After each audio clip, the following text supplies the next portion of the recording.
Chapter 5 A Man's Pride. Lunch had ended. Everyone was heading towards last period. Sarah and John threw away their trays and then picked up their bags and began heading towards the exit. The halls once again was filled with traffic. The third grade was heading to their last class. The fourth graders were taking up the opposite side of the hallway heading towards their lunch.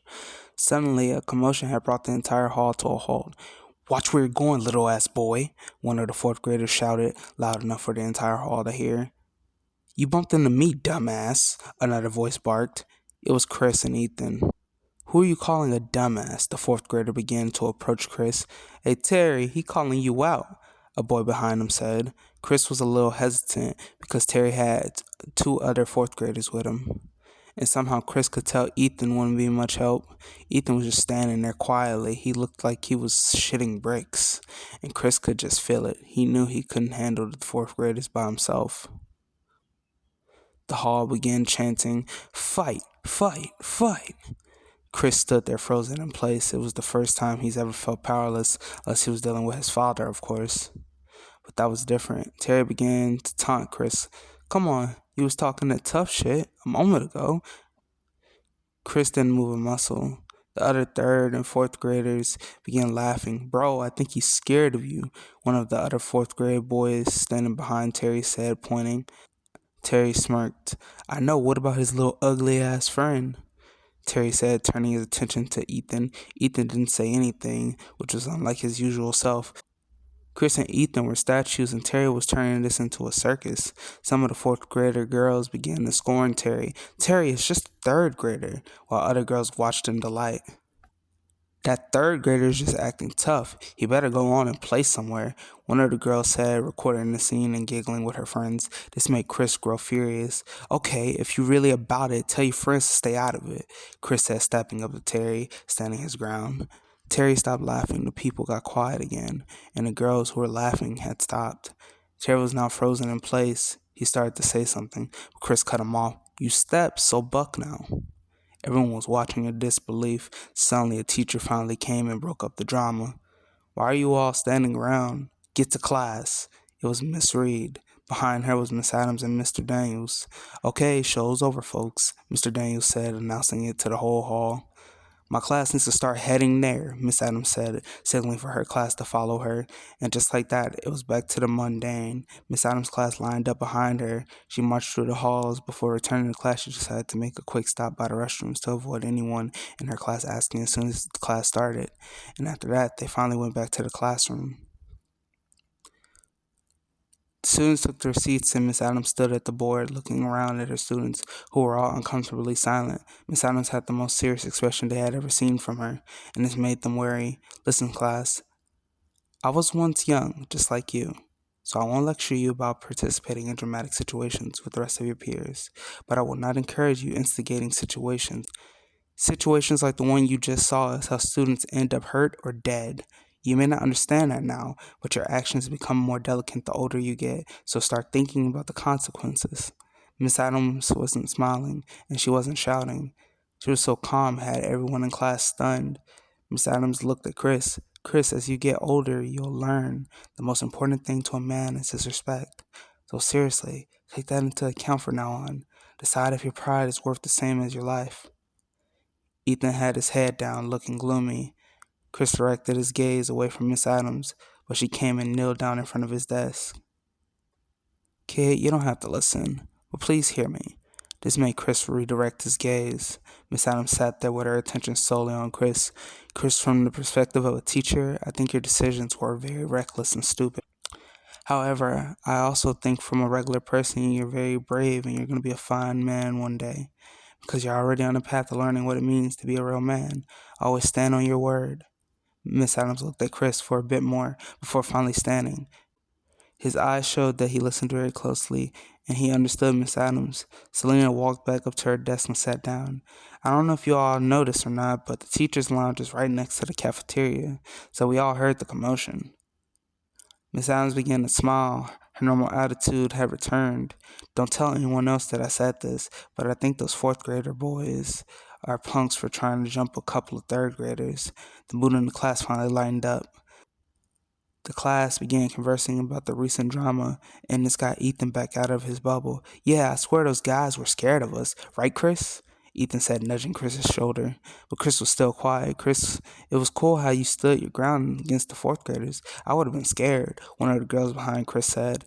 Yeah, those guys are big, one of the boys said from the other side of the class. John and Sarah were just in the back watching on. John was thinking about what Miss Adams said, and Sarah was unimpressed. She thought the competition between boys was pretty stupid. Miss Adams sipped her cup of coffee and smirked. When she looked at Chris, she could see a difference in him. Something had changed.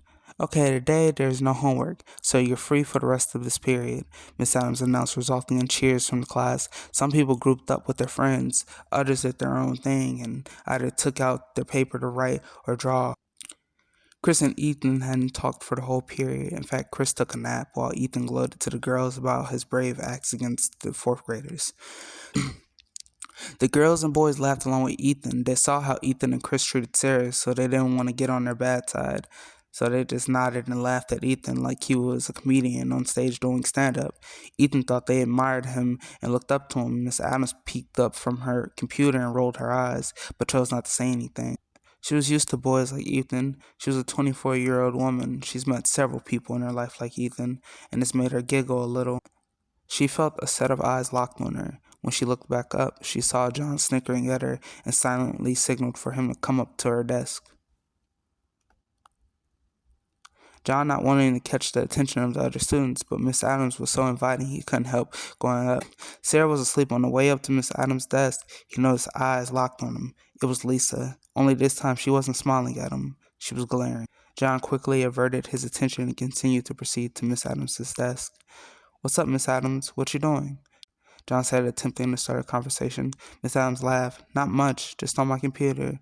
John blushed. He could see Miss Adams was online looking at shoes. So he felt kind of dumb asking the obvious. I guess I'm not really used to being social. Miss Adams looked concerned. John, you're young. You still have time to learn. John scratched his head. Pull up a chair and relax for a while, Miss Adams said, closing the tabs on her computer. John hesitated a little bit, talking to Miss Adams. It felt even harder than talking to Sarah or even Lisa. As he began to retrieve a chair on the way back, he couldn't help but check out Miss Adams. John wasn't used to his teachers being young. They were all normally old, grumpy people. John noticed Miss Adams' glossed lips, her long hair, the smell of her perfume, and her well-developed figure. Are you okay, John? Miss Adams looked up at John and asked. Huh? John responded. He hadn't even realized he was standing there just staring. I mean, I'm fine. I was just reading the board, John said, finally sitting down. Miss Adams turned all the way around in her seat. She looked really excited, kind of like a kid excited to talk about their favorite show with their friends. John flinched when he looked Miss Adams in the eyes. This made her concerned. John, are you okay? The more John looked at Miss Adams, the more he noticed her features. His eyes were directed towards Miss Adams, but he wasn't looking into her eyes. John, to John. Miss Adams began to snap her fingers in his face. This startled John. Yeah, my bad, I zoned out, he said apologetically. Miss Adams looked curious. What were you thinking about? John was in panic mode. His face was red and he looked anxious. I was just thinking about the lecture you gave earlier. Miss Adams smirked and nodded. Remember that your word is your bond, young man. John finally calmed down. He was very careful to keep eye contact, being careful to not let them wander. The dress Miss Adams had on was a little big on her, but her body still shaped it out pretty well, and she was pretty cute. Her hyper personality reminded him of Sarah, which made it a little easier to compose himself around her. And how could he let himself be flustered around a girl like Sarah? This made John laugh. You're a weird kid. Why are you laughing all of a sudden? Miss Adams said, snickering. John scoffed. Being called weird by you is kind of crazy. Miss Adams puffed her cheeks. What's that supposed to mean? John and Miss Adams talked for hours. The class conversed until it was time to go home, and when the bell rang, the room cleared out. Chris got up to stretch and started to walk out the class. Ayo, Chris! Ethan ran up to Chris. Chris today was crazy. The whole class is rocking with us. Ethan was obviously more excited than Chris. Chris just yawned and began walking out of the classroom, and Ethan followed closely behind him. Ethan was loud enough you could hear him down the hall. Eventually, they disappeared, and Sarah woke up hyper as ever. Hey, John, let's go. John started to follow her out, but Miss Adams stopped him. Hey, John, come talk to me for a second. John was confused, but he didn't mind. Miss Adams was a sight for sore eyes. Hey, Sarah, I'm going to borrow John for a second, Miss Adams said, shooing Sarah away. After waiting a while, Miss Adams told John to come stand in front of her. John, a man's word is his bond. The value a person puts in a man's word is his value, and this can also go hand in hand with his luck with the girls. Miss Adams had a serious expression once again. The whole room felt cold. It sent a shiver down John's back, but suddenly she was grinning. Miss Adams? John was lost for words. Then Miss Adams said, John, it's very rude to stare at a lady. John's blood ran cold. He began apologizing, but Miss Adams just laughed. I've been around a lot longer than you, young man. I know I look good. But don't be so sneaky about it. It will turn you into a creep one day. John was confused. Was she telling him to blatantly objectify her? Miss Adams laughed hysterically. Boys really do all think the same. John remained quiet and averted his eyes. Miss Adams raised her voice. Young man, I am your teacher. I understand the thought, but you should think of any adult willing to do such things with a minor as a sick, desperate person. John apologized, which made Miss Adams laugh. John, I didn't pull you to the side because I'm angry or because you're in trouble. I did it to put you on game. John finally composed himself and directed his attention back to Miss Adams. Be confident that a girl looks good because she wants you to look. Miss Adams petted John's head, causing him to blush again. She frowned again. You just allowed your mind to wander again, didn't you? John apologized again, causing Miss Adams to laugh again. Miss Adams gathered her things and pinched John's cheeks. Also, if you're going to lie to a girl, get better at it. Although I'm not exactly saying that's your only path, you decide what that means. Miss Adams looked at John once more and whispered, I think you're going to be a very handsome young man. John was stunned, but he didn't have time to stop and think. When Miss Adams opened the door, Sarah peeked around the door. John, come on, how long are you going to stand there? Sarah said, pulling John by the hand, and Miss Adams just walked behind him, cheerfully smiling. They finally made it out of the school. After walking and chattering, John held the door for Sarah and Selena, and they showed him gratitude. Suddenly, a woman called out, startling John. My beautiful daughters, you finally have come back to your mother after such a long day. It was Sarah's and Selena's mother. Mom, Sarah said, jumping into her mother's arms. Two of them were yelling loud enough for the whole city to hear. Selena covered her face to hide her embarrassment. You both are causing a scene, Mom. This is where I work. You're embarrassing me, Selena complained. John looked at her with a condescending expression. Selena could feel him judging her with his mind. She puffed her cheeks and stuck her tongue out at him. This made John laugh until she leaned over and whispered in his ear, Oh, I know the young man with the dirty mind isn't laughing. John coughed, struggling to find air.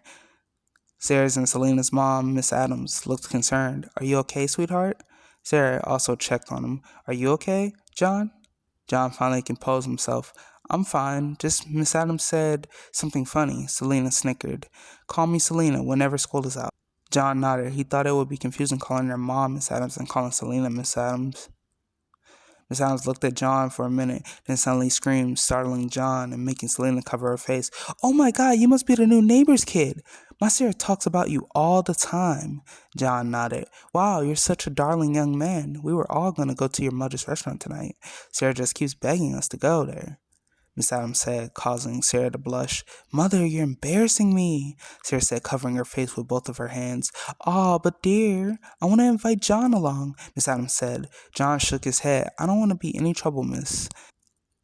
Miss Adams laughed. Dear, you're no trouble. We could really enjoy your company. John didn't know how to say no to such a warm welcome. He really just didn't want to go because he knew his mother would make him the center of attention. Please come with us, John. It'll be fun, Sarah said. John laughed. John started to say no until Selena whispered something in his ear, which made John's expression turn blue. Okay, I'll go. John didn't take a second to think about it. Great. Isn't that great, Sarah? Selena said, patting John on the head. Sarah cheered and grabbed John's hand and started rushing to their car. John was out of his element. He couldn't believe such people existed. Chapter 6 The Addams Girls. How did I end up in such a situation? John thought to himself as he rode down the road on the way to his mother's restaurant. John was staring out of the window watching the cars as they sped by when he felt a nudge on his shoulder. John, what does your mother serve at a restaurant? Sarah said, attempting to get John's attention. John was in a daze. She continued shaking him. John. John. John. Eventually, he answered back, "Oh, to be honest, I'm not entirely sure. She usually just brings meat or steak with greens, baked mini potatoes, and her rolls." Sarah looked like she might start drooling if John kept going down the menu. "That sounds yummy. I can't wait to try it," Selena said, rubbing her belly. "You girls are like little kids right now. But John, what does your mother serve for dessert?" Miss Adams asked, keeping her eyes locked on the road. "Pot calling the kettle black, Mom," Selena barked at her mother. Sarah puffed her cheeks. "I am a kid, though," Sarah said, folding her arms. "I'll remember that the next time you want to stay up past your curfew," Miss Adams said, looking up at Sarah in the rearview mirror. Sarah began apologizing frantically. "No, no, I'm a big girl now." Miss Adams rolled her eyes and laughed. "Mom," Sarah said, looking up in the rearview mirror at her mother with puppy dog eyes. "Relax, Sarah, she's just kidding. Regardless, you should be getting your 8 hours anyway," Selena said, kicking her bare feet up on the dash. Sarah sat back in her seat and remained silent for a minute until eventually seeing the restaurant. "Look, it's Mother's Palace, Miss Matthews' restaurant," Sarah said, pointing over her mother's shoulder. "Sarah, you're blocking my view," Miss Adams said, pushing Sarah's hand out of the way. "Geez, calm down, you're being too loud," Selena said, covering her ears. This caused John to laugh. "He's alive," Selena said, turned all the way around in her seat. "John, we're not making you uncomfortable now, are we?" Miss Adams said, looking back at John with her door cracked.